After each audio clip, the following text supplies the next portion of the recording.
Invoices can be mapped once the FDA is in the finalized status.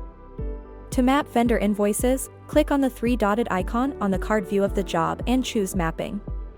You can view the unmapped invoices for the job. Click on the three-dotted icon of the invoice and choose Mapping. You will land on the page that serves as a link between the activities the vendor performed and the invoice for the specific call in order to correctly verify the details. In the Vendor Invoice tab, the vendor invoice of the particular activity can be viewed. In the Agency Pricing tab, the agency pricing details can be viewed. In the Vendor Pricing tab, the pricing details of the vendor can be viewed. In the SR tab, the generated SR number can be viewed.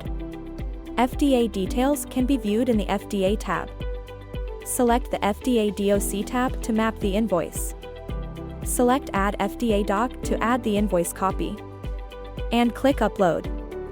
After uploading the invoice, the tool will automatically generate the invoice's data in the FDA DOC tab.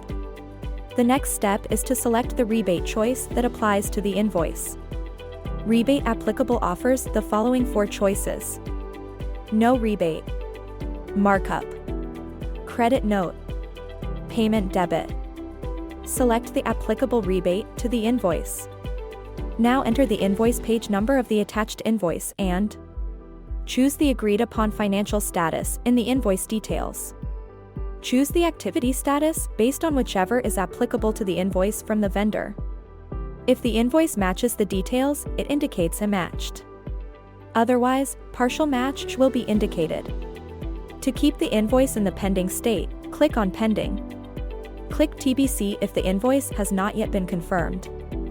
Check all the data carefully with the vendor invoice before mapping the invoice.